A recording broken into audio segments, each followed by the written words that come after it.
Welcome back to HOA Stories. Imagine losing your parents and sister and then coming home from emergency surgery to find your HOA neighbors cut through your ranch fencing with a chainsaw. They said it was just for safety, but they actually tried to steal our property for years, and what I did next made them regret ever messing with a fourth-generation rancher. Let's dive right into the HOA title story. The title story starts like this. I grew up on a ranch, not a giant one, but big enough that we lost sight of the house when we rode out to check the south fence, big enough that you could walk all morning and still be on our place. My family has had it for 4 generations. It sits on the edge of our county in that weird limbo where pasture meets new development. It actually used to be all pasture as far as you could see. You would hear cattle wind through the cottonwoods, a tractor, the occasional coyote at night. That was the soundtrack of my childhood. My parents worked that land every single day they were alive. My dad taught me how to mend a fence, how to spot a lame hoof from 100 yards, and how to read a storm by the way the swallows cut the air. My mom handled books and hay deliveries and had this sixth sense for when a calf was gonna come breech. She would be washing dishes and suddenly dry her hands and say, "Heifer's having trouble!" And by the time we all got to the barn, she had already called the veterinarian. I guess that's what happens when your life is tied to a piece of earth.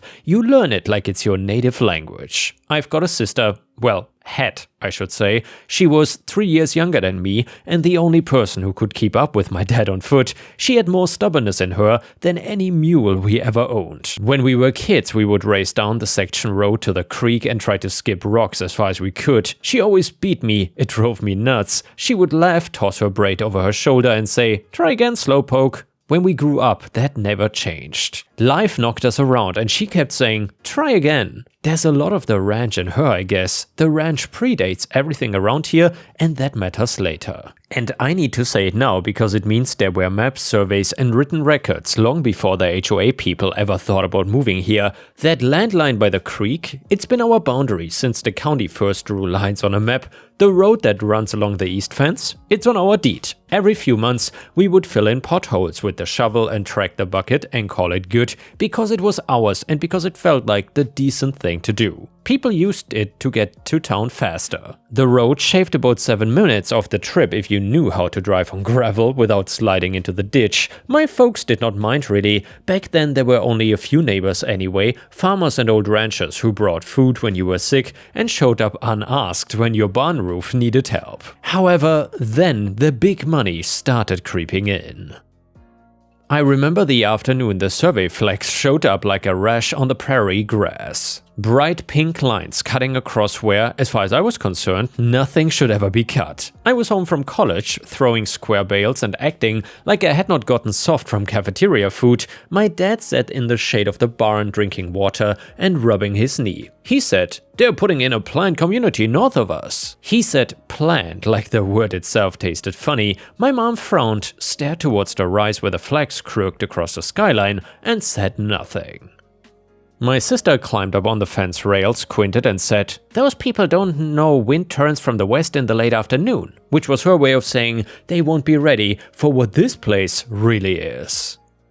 At first it was just noise and trucks, and then streets appeared where there weren't any before, and square lots got laid out like graph paper someone forgot to erase. They named those streets after trees that don't even grow here, like birch, maple, cedar. I've never seen a maple within 70 miles. Then came the signs, model homes, tours available, amenities include a clubhouse and pool. It felt like another planet was landing next to our pasture. But we kept to ourselves. They kept to theirs, mostly. However, then one day a woman with a clipboard marched up our driveway like she owned it. Blonde hair like straw in sunlight, sunglasses that never seemed to come off her face even when she talked to you. I don't like putting names to people when I tell this story because names are sticky, but if I had to type one, it would be Karen. Her actual name was something like that anyway, I guess. She had a smile that was all teeth and no warmth. "Hi," she said, like we were the ones who called her over. "I'm the president of the Homeowners Association for..." And I censored that name to not dox OP, so we will just call it Anon Estates. My mom wiped her hands on her jeans, stepped out from the garage and said, "We are not part of the HOA." Karen smiled wider. not yet. But we think it would be such a benefit to you to join our HOA, you know. Shared resources, neighborhood watch, trash services. We are negotiating a deal on snow removal with a contractor that would cover your entire road. Our road? Dad said. He had a way of making 2 words sound like a threat. He wasn't yet, he just wanted to be clear. Yes, she said, blinking like it was a silly question. The east access that goes out to County 12. We've been maintaining it. I almost laughed. Maintain? We had been filling it, grading it, and cutting back the brush on our side since I could hold a shovel. We maintain our own road, I said. She tilted her head. We have invoices. I didn't know back then, but that was their thing. Talk first, talk fast, act like something is already true, and then see if you flinch. If you don't, they act offended, but if you do, they proceed like you gave permission. It's like some weird social judo, but my mom did not flinch. She said, we won't be joining any association. We've had this ranch longer than that neighborhood has even existed. We don't need your services. Karen smiled, but her jaw tightened.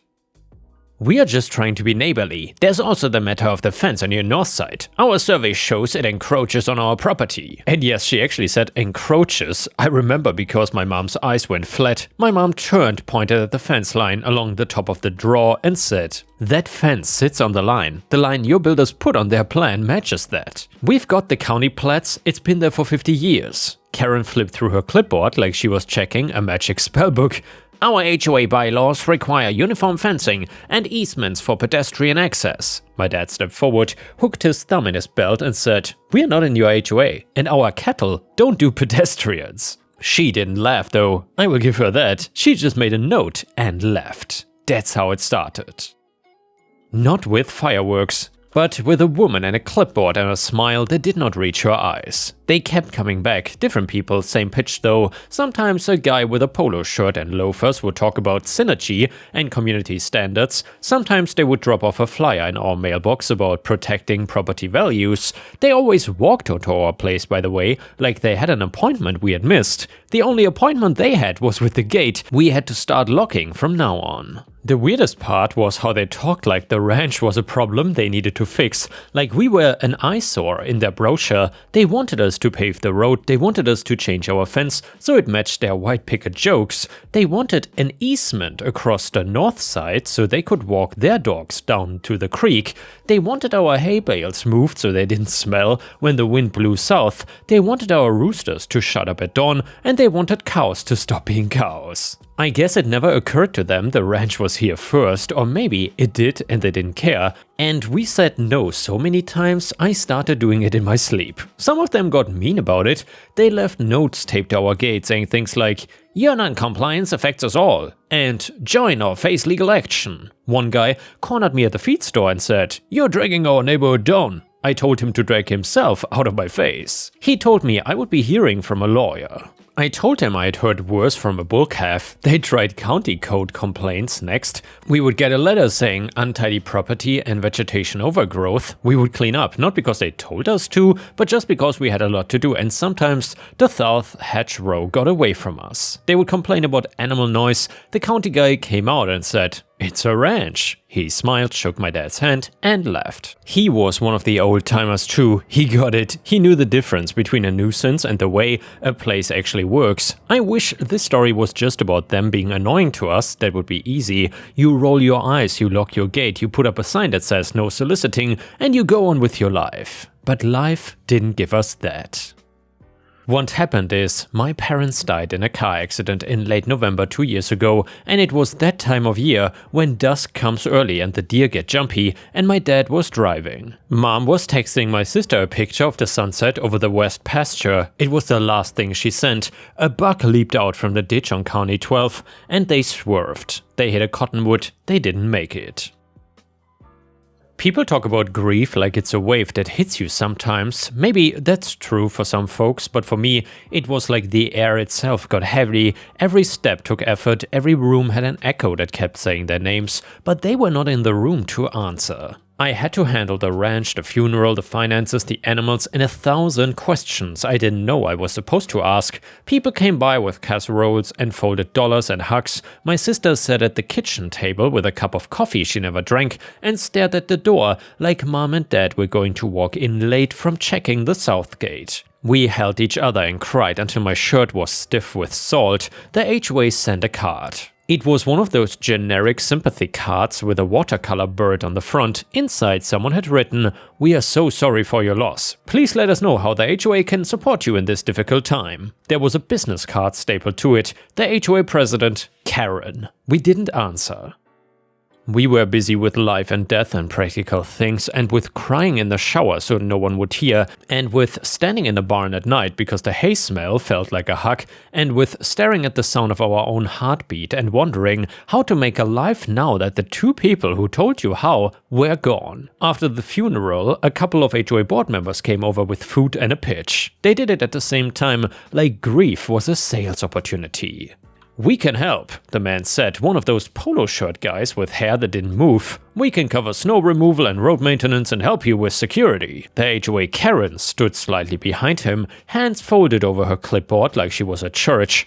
"It would take so much off your plate," she said softly. "You've lost so much. Let us lighten the load." My sister stared at them like they were a bug on the counter. I was too tired to fight back. I said, "We can handle it." The polo guy said, "Are you sure? It's a lot running this place." He gestured like the ranch was a messy room that we had left uncleaned. I said, "We are sure." They left their casserole and a folder with glossy pages. I put it in the trash. We ate the casserole though. I guess grief makes you eat anything, that's not a problem. We managed through winter. It was half a blur and half this sharp, bright thing. Every chore felt like a ceremony. Saddle the horse my dad trained. Feed the cows my mom used to sing to. And check the fence my dad taught me to check. I did it because it was mine to do, and because not doing it felt like I was letting them down. My sister did half of it before I woke up.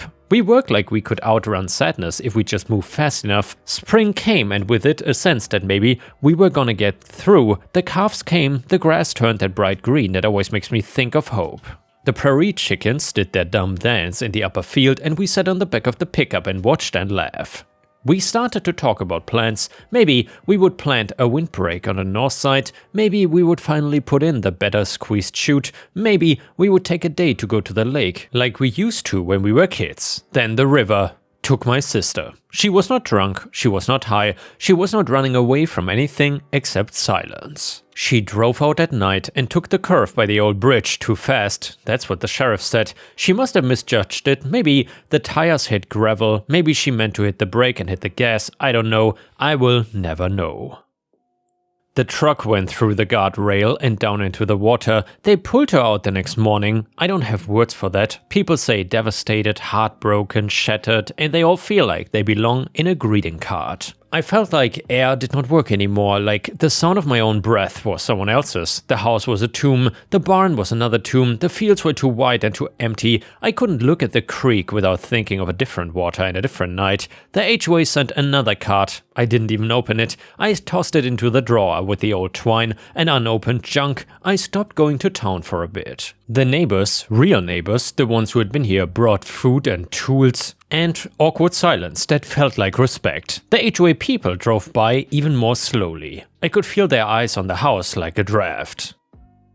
The first time they showed up after that, Karen brought muffins and also an agenda. "We are convening a special meeting," she said. "We want to help you. If you join, we can legally help you with the fence maintenance and the roads and security. We are worried about break-ins. There's been a rash lately." I stared at her. I'd slept maybe 3 hours in 2 days and I said, "Please go." She gave me that soft voice again. "We understand you are grieving. This is about making sure you are safe. We will handle the paperwork. You don't have to deal with anything." I said louder, "Go now, please." She pursed her mouth like a lemon, but she left. That night, I locked every door and put a chair under the knob like I was afraid of ghosts, and maybe I was. They looked like my family and sounded like wind in the cottonwoods. I guess that's when they started thinking they could take the ranch. I can't know what they said to each other in their meetings. I'm pretty sure the words opportunity and expansion came up. They started firing off letters again. "Your fence encroaches on the HOA boundary. Consideration of easements. Mandatory compliance with noise standards." Mandatory. For a person not even in their sick club. I took the letters to my lawyer. I say my lawyer like I had one, but it was the same guy who did the estate paperwork and the water rights and the weird old cow deal my dad made with the guy who owed him a tractor. He read the letters, snorted and said, "They don't have a rod to stand on." Then he said, "But they can make your life miserable." I said, "They already have." He said, "Then we make it hard to make it worse." He filed a couple of quiet things with the county, notices, and we refreshed all the recorded easements and boundaries the ranch had. We recorded for the 100th time that the road that cut along our east boundary and then north up to County 12 was privately owned by the ranch. It was written in old ink and new. It was recorded in 1973 and again in 1999 when my dad cleaned up some paperwork, and again now. We did that because we had always let people use the road. It was one of those neighborly things that's not on paper because you know your neighbors. But after the HOA started sniffing around like coyotes, we put it on paper twice. Folks can use it by our permission. That's different from right. I wish the story ended there, paper versus clipboard, but of course it didn't. The HOA escalated. And then life hit me again so hard, it put me in the hospital, and while I was gone, they did something I'm still mad about even writing this. I got a stomach thing bad that summer. I will spare you the details, but it felt like a mule kicked me in the gut and then set my insides on fire. I tried to tough it out because that's what we do out here, but after 2 days of refusing to eat, throwing up water and seeing spots, my neighbor convinced me to go to the hospital, and it turned out I had appendicitis. It got gnarly. I had to get emergency surgery. And then there was a complication because, of course there was. I was in the hospital for a week, high as a kite and stupid from the pain. I told 2 neighbors, they fed my animals and they checked the south fence, then they locked the gate. We thought that was enough. Karen must have noticed that I was not around though. She must have noticed the pickup was not moving. I don't know which of her board members texted which gossiping friend who knew which nurse or saw which neighbor go in and out, but they knew I was gone. And when I got home, I found chainsaw sawdust in a pile by my north fence like someone left a calling card in wood chips. My head hurt before I even saw it. I thought it was post-surgery fog until I followed the tracks, their tracks, stupid little SUV tires that left a dumb little chevron pattern in the dust, and turned the corner at the draw. They cut my fence. Not like a cowboy cuts a strand to get a truck through and leaves it spooled nicely for you to fix later. They cut 6 posts and 50 yards of wire clean, fell 4 posts inwards like they were clearing a path, like they were opening a gate that didn't exist.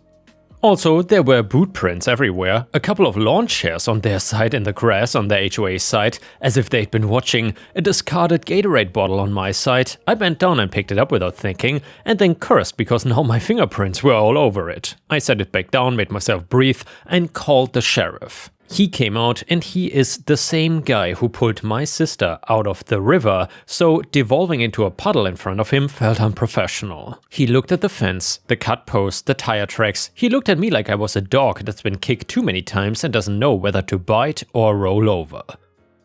He said, "We got a call last week about a dangerous animal situation on the HOA trail. Belongs to HOA development. A woman said she called because livestock was threatening the safety of residents and needed access to flee if necessary." I stared at him. What livestock? He shrugged. "Your cows." She said, "Your cows looked aggressive." "My cows are Angus mixed with the personality of a loaf of bread," I said. He coughed in a way that sounded like a laugh he wasn't allowed to have. She said she had to create an emergency egress through your fence. Her husband brought a chainsaw. I had to shut my eyes. "They trespassed. They destroyed my property while I was in the hospital." He nodded. "I know. We can take your statement, we can talk to them, and I can write a report." "You wanna press charges?" I stood there with my hands on my hips, feeling the old fence in me like a spline. People out here settle some things themselves. I could feel my dad's voice telling me to think long term, to keep the peace if I could, to put up a new fence post and just move on, but my mom would be standing behind me saying, "This is not a little thing. This is about the line." And my sister would be there somewhere saying, "Try again." I said, "Yes, I want to press charges." He nodded and wrote, "We will go talk to them. Get your fence fixed today if you can. I don't want your stock wandering over there. They will use it against you if they can." I called my neighbor with the post driver and he came over, did not say a word, just set up the T-posts and rammed them down like he was hitting someone in the face with every stroke. I restrung the wire with one hand because the other still hurt. It felt good to do something. It felt like stitches in the land. The next afternoon, the HOA president and 2 board members were in my driveway again. No muffins this time, no soft voices, clipboards like shields, arms crossed. Karen didn't even pretend to be sorry. She said, "We created a temporary emergency access due to your aggressive livestock." I laughed. It came out like a cough. "You trespassed on my property, you cut my fence, and you're lucky my horses didn't get out and get hit on County 12. She waved her hand. "We didn't see any horses. There were cows, big ones." I stared at her. That insane thing happens sometimes where someone lies to your face and your brain tries to accept it because your brain wants to world that makes sense. I said, "Why didn't you call me?" "We heard you were indisposed," she said delicately.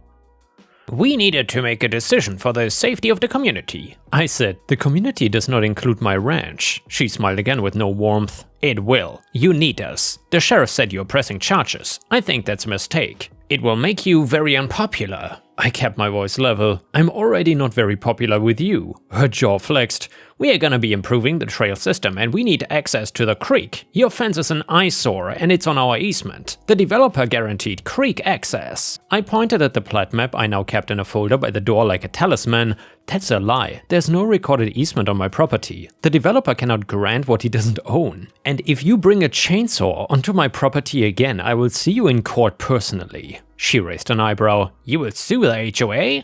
"I will sue you," I said, "personally." Her tone changed then, like the smell you get when a storm shifts and you know it's gonna hail. "You people are so ungrateful," she said. "We've been maintaining your road for years out of courtesy, and you cannot even cut a little slack for a safety issue." I lost it a little. Not shouting, but the kind of quiet where every word has weight. "You think you've been maintaining my road? That road is mine. We have let you use it because we thought neighbor meant something. That ends now." I didn't even know what I was gonna do until the words were actually out. It felt like flipping a switch. She blinked. "Excuse me?" "You heard me right," I said. "As of right now, the HOA and all its members are prohibited from using my road. I'm putting up signs, I'm putting up a gate. Also, I'm notifying the sheriff. This is private property, use the county road like everyone else." She actually laughed at me. "You cannot do that." "I can," I said, and I just did. She tried to stand taller. "You will be hearing from our attorney." "I look forward to it," I said, and I did. Because I had pictures of their sawdust, their tire tracks, their cut posts and their smug faces, and because something in me that had been muffled since the river finally sharpened to a point. If I could protect one line in this world, it would be the line my parents built. The next 2 days, which is crazy, I called my lawyer, I called the county to confirm the record, and I printed letters. I bought 10 giant private road no through traffic signs and 8 "No trespassing, violators will be prosecuted" signs at the hardware store. The guy at the counter said, "Trouble?" I said, "Nuisance." He nodded like that was a species of bird he had seen before. I rented a post pounder from the same neighbor and set those signs along the length of the road like tombstones. I ordered a ranch gate wide enough to let my hay deliveries through and mounted it at the mouth where our private road meets County 12. The gate had a heavy chain and a padlock. I made keys for the neighbors who had used the road with permission for years. For example, the old farm to the south, the hunter who helped with coyotes, and the retired teacher who brought pies when my mom was sick. I left the HOA off the list entirely though. I put up a smaller sign at the gate that said in black and white, "Access by permission only, HOA members prohibited." It further said permission is withdrawn from the HOA and its members, officers and agents due to a pattern of trespass, property damage and attempted adverse claims. I CC'd the sheriff, the county attorney and my lawyer. I taped a copy of the letter to the gate and I mailed a copy certified to the HOA office. The first day I sat in my truck with a thermos of coffee and watched. You would think they would adjust to all of this. You would think they would see the signs and go around, but those 7 minutes were apparently the most precious thing in their lives. Car after SUV after minivan pulled up to my new gate, stared, idled and then did a 12-point turn in the ditch, sending grass clods flying and roared back towards the county road like I had insulted their ancestors. A teenager in a convertible yelled, "This is public!" I yelled back, "It is not!" He flipped me off and stalled his engine in the turn. I almost felt bad until I remembered the Gatorade bottle by my fence. Around noon, Karen showed up, but not just her. A convoy of 3 SUVs stopped at the gate and parked like they were staging a protest. Karen got out first, sunglasses on, clipboard in hand, a man with a phone who I assume was their lawyer trailing her. Another board member filmed me on her iPad like I was a rare animal. I took a deep breath and tried to think of my dad saying, "Be calm, son, be clear." Karen gestured at the gate like it was a crime scene. "What is this?" "A gate," I said. "On my road." She put her hand on her hip. "You are obstructing an established easement. Show me the recorded easement," I said. She looked at her lawyer. He scrolled his phone like the easement might be on Facebook. "We have a prescriptive," he started. "No, you don't," I said. "We have allowed you to use it by permission, recorded multiple times. We have maintained it, we have invoices for gravel, we have photos, we've put up with your traffic out of neighborliness. That ends now." Karen crossed her arms. "We will sue."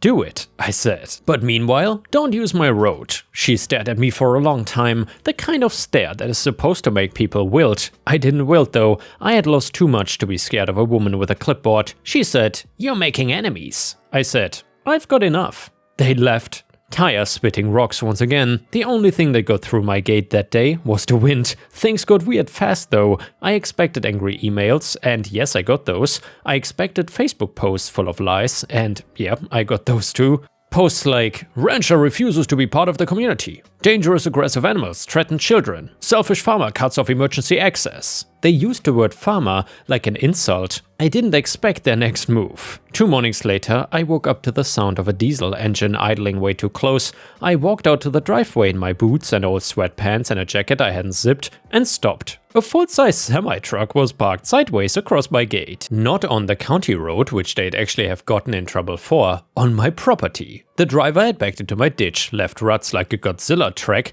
and set his cap across my access, so the trailer blocked absolutely everything. The truck was red, the chrome was polished like a mirror, and the license plate had one of those novelty frames about, "I brake for nothing." I stood there, hands on my hips, and stared at the ridiculousness. Karen stood on the far side, arms folded, a smirk on her face like she had finally checkmated me. The driver leaned out his window, cap backwards, and grinned. "Nice place," he said. "Shame if something blocked your way." "Get off my property," I said. Karen took one careful step like she was measuring distance. "We are exercising our right to protest. You have blocked a major thoroughfare. We are making a point." I looked at the truck, at the driver, at the tire tracks in my ditch, and at the gate. I felt the old impulse to handle it myself, to hook a chain to the truck and a tractor to the chain and see who won. Then I thought about my dad telling me to use the law when it's on your side, so instead I called the sheriff, and he came faster than usual. I think someone had already called, probably one of their own who realized this was a dumb plan. He took one look, took off his sunglasses and said, "No, no, no, no, no." Karen smiled with her whole face this time. "We are protesting," she said. "This is private property," the sheriff said. "We are on the road," she said. "This is not a public road. It's recorded private property. Get that truck off there." She started to argue. She talked about emergency access and communities, and her lawyer, who I learned later had told her this was a bad idea, but she did it anyway because she knew better. The sheriff let her words pour over him like rain and then said, "Ma'am, you're trespassing, and that truck is trespassing too.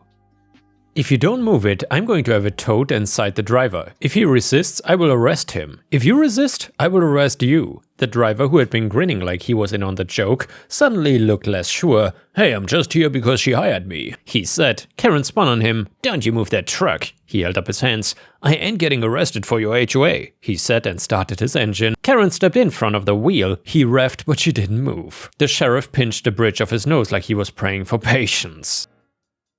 Then he stepped close to her and said quietly, "Step aside." She didn't though. He signaled to his deputy, who I hadn't seen behind him actually. The deputy came forward with that careful, not quite helpful grip cops use when they want you to move and don't want to shove you. She jerked him away. "Don't touch me," she said loud enough for the assembled board member with the iPhone to catch on video. "This is harassment. This is abuse. I'm the president of the HOA." The deputy said, "You are trespassing and obstructing. Move or be arrested." She didn't move though, and the deputy cuffed her. She went very still like a cat that doesn't want to admit it's being carried. The board member shrieked something about rights. The sheriff glanced at me and I shrugged. Because what do? The driver, eyes wide now, backed the truck up out of the ditch with surprising grace and pulled onto the county road. The deputy put Karen in the back of the cruiser. She sat there stiff as a fence post. The doors shut with that heavy thump that sounds like consequence. They didn't charge her with anything that stuck though. Trespass on obstruction could have been something, but the county attorney made noises about de-escalation and community relations. I didn't really push her for go to jail or something, and I did ask for a report because I wanted a paper trail. Paper matters. Also, the driver texted me an apology later, which I appreciated. He said he thought it was a political protest and he didn't realize he would be on private land. He said he wouldn't work for them again. I believed him. The 7 minutes those people lost were not worth him losing his CDL, which I think is the trucking license or something, and I thought maybe that would end it. Reasonable people would see that as a line you don't cross, right? You can be mad, you can stew, but you don't cut someone's fence and you don't block their driveway with a semi. You don't risk someone's hurt or someone's life. Well, I guess unless you are a crazy HOA Karen. By the way, guys, if you have watched this far, let me know in the comments where you are watching from, and please don't forget to like the video because that would help me tremendously if you enjoy the HOA stories. The story continues like this. But these folks were not using reason, they were using entitlement. I fixed my fence again, I drove my road again, I slept in my own bed and woke up without hearing a diesel outside. For a few days it was quiet, then I caught 2 HOA board members in my pasture by the horse paddock. They were on my side of the fence. They had a bucket and a rope and it looked like they were trying to coax my mares over with grain, but my mares are not dumb. They stood 5 feet back with their ears turned sideways, looking at the bucket like it was a trick. I stood on the other side of the yard and called, "What are you doing?" One of the women flinched like a kid caught with a hand in the cookie jar, then put on a fake smile and said, "We are checking on the animals," she said. "We got a report." "From whom?" I said. "On whose authority?" She gestured vaguely. "Ah, the HOA," I said. "You're on my land. Just leave." She glanced at her friend. "We are concerned. These horses look neglected." I looked at my horses. They looked like horses. Sleek, shiny, their hooves were trimmed, they were water-fed and hay-content, and wore that expression that says, "We are plotting something dumb, but not today." These women wouldn't know neglect if it bit them. "Get out," I said. They huffed their way back to the other side of the fence. As they hopped, one of them snagged her yoga pants on a barbed wire and yelped. I had the uncharitable thought that the fence was doing God's work. That night, I sat at the kitchen table with a cup of coffee gone cold and thought about how to make it stop. Fixing fences and calling sheriffs and writing letters had gotten me this far. It had not gotten me peace. If they were willing to cut fences while I was in surgery and stand in front of trucks and try to lure my horses with grain, they would be willing to try something else too. I couldn't sleep waiting for the next dumb thing. I needed something that would do the job when I couldn't be in 10 places at once. Electric fencing is not really exotic, every rancher knows it, uses it, and has cursed when they forgot to turn it off and got a jolt that made them see stars. We'd always used plain barbed wire for the outer lines before. It was cheap, easy to fix and looked right. But electric works for a reason. It teaches anything touching it a lesson once, and then everything leaves it alone. So I called my feed store and ordered a Gallagher unit beefy enough to put a healthy respect into the mind of any living thing with a nervous system. I bought the insulators, the polywire, the ground rods and the warning signs. My neighbor helped me set it up along the north fence where they kept messing with things. We ran a hot wire about chest height for a human and a second one lower for a dog. We put in big yellow signs that said electric fence in English and Spanish and little graphics of a lightning strike on a hand. You would have to be blind not to know. I did everything by the book. I even checked the voltage, I grounded it properly, I put it on a timer so it went off at night and on at sunrise. I informed the sheriff that I was installing it and he said, "Good." I told my neighbor who hunted on the back pasture that I'd be turning it off if he called me first. I told the retirees who walk their own land that it was on the north line only. I slept that night like someone had turned off a noise I didn't realize was playing in the background all the time. 2 afternoons later, as I was in the barn fixing a cracked handle on a shovel, yes, we fix everything, my horses let out a snort and a snap like something surprised them. I stepped out and saw 2 HOA board members at my north fence again, not the yoga pants ones though. These were the polo guy from months before and a new guy with a beer belly that hung over his belt and a face red enough to pop. They were talking to each other in animated city hands, fingers pointing, heads close. Polo guy reached out and touched the top wire of my electric fence. He jerked back like he'd been hit with a stick. He swore. He looked at his hand like it had betrayed him. Beer belly reached out like a genius to prove he was stronger than electrons. He grabbed the wire full palm. He screamed. He fell backwards into the grass and lay there for a second staring at the sky with this stunned look people get when their world rearranges itself. Polo guy shook his hand then, because some people never learn, reached out and tapped the lower wire. He yelped again, hopped from foot to foot, and did this ridiculous little dance like someone who just learned what physics is. I walked towards them, not fast but not slow. "It's electric," I said. The polo guy glared. "You cannot have an electric fence." "Yeah," I said, pointing to one of the half-dozen yellow signs on my side and also attached to the posts they were standing nearby. "I can." He sputtered, "That's dangerous." "Well, not if you don't touch it," I said. "It's a livestock fence rated by the manufacturer. It's legal. There are warning signs. You're on the HOA side. If you come on my side and mess with it, that's a crime." Beer Belly sat up, still holding his hand like it was going to fall off. "You assaulted us," he said. I smiled for the first time in days. It was not kind. "No," I said. "Physics assaulted you. I put up a fence, you touched it. That's on you." He got to his feet, swaying a little. "We will sue you." "Well, please do," I said. They did go to the ER. I know because the sheriff called me that evening and because their wives posted on the HOA Facebook group about dangerous electrified booby traps like I was Scooby-Doo villain who had wired the whole prairie to a live panel. The sheriff asked me to email him photos of the signs and the fence and the manufacturer specs. I did, and he said, "You're good." I said, "They keep coming over here." "Well, that's why you installed it." If the story was only about the fence and the electric shock, that would be one kind of petty, but it's not. It's about what happened after. People's lives got harder without my road. 7 minutes mattered when they were late to work or to soccer practice or to their yoga class or whatever else their days were made of. Delivery trucks could not use the shortcut anymore and had to go around, so packages showed up late. The garbage contractor had to renegotiate routes. The traffic on Maple Street, which only has Maples in the sign name, doubled. When there was a big wide county curve that it turns out is not designed for the number of Teslas trying to take it at 45 miles per hour. There of course were fender benders. There were mad posts about infrastructure and community assets, and people started asking questions at HOA meetings.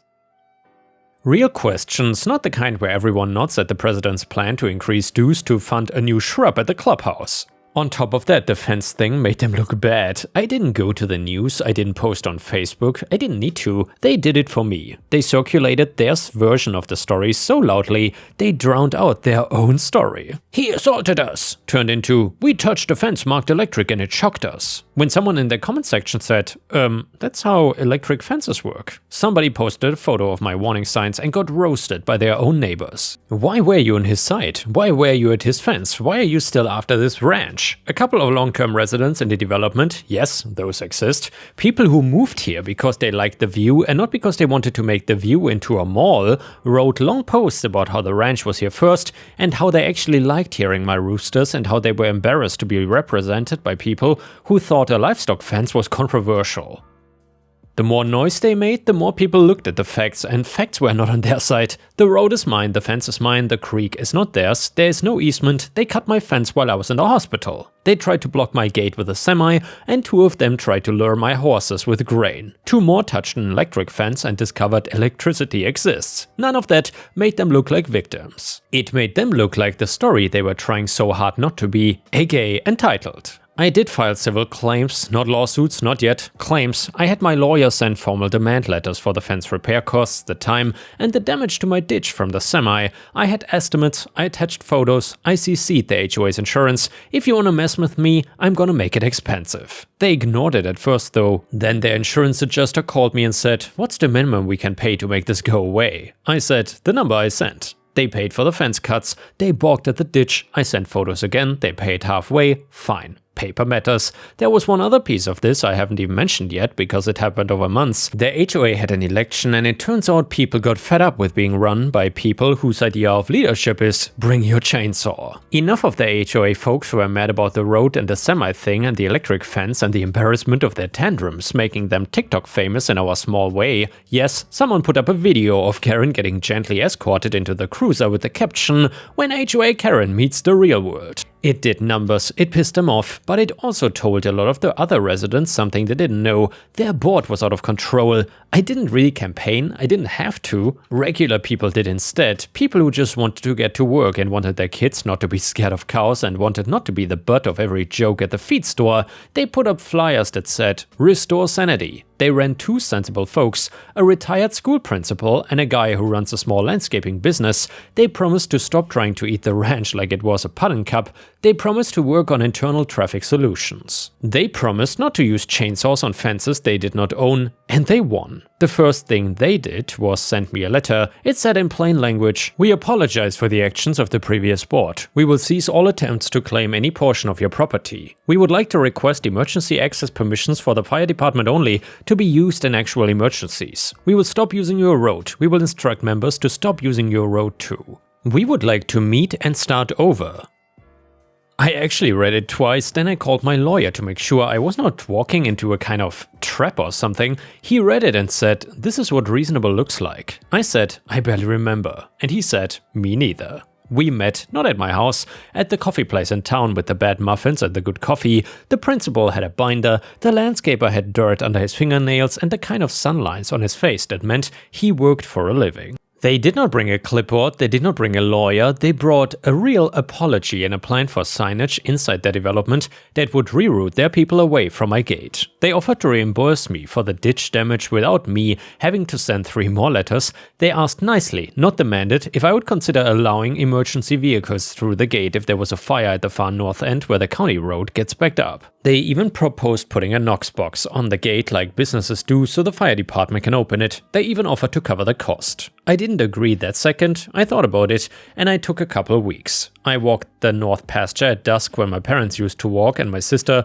used to raise me and listen to the grey birds rustle and thought about how this land had survived a lot of people making demands on it and would survive this as well. Then I called the fire chief, an old boy with the belly of someone who likes pie and the hands of someone who's held a hose in January. He said, "I would appreciate the access for emergencies only." I said, "Then that is what it'll be." We put in the Knox box. The principal wrote a letter to the entire HOA explaining that the road was not theirs and never had been, that permission was permanently withdrawn except in case of emergency, and that trespassers would be reported, and they posted on Facebook. They took down the angry posts when the old board tried to spin. They banned people from the group who kept trying to stir it up, and they made clear the ranch was not the enemy. They even sent a general, "Be nice to the folks who were here before you" reminder. It was like it could work. It didn't fix everything, but it lowered the temperature. The electric fence still hums, the gate still swings, and the 7 minutes are gone from their lives, and I don't feel bad about that. The line holds though. And when I think about my dad and my mom and my sister, I think maybe that is what we were always doing all along, holding the line one post at a time.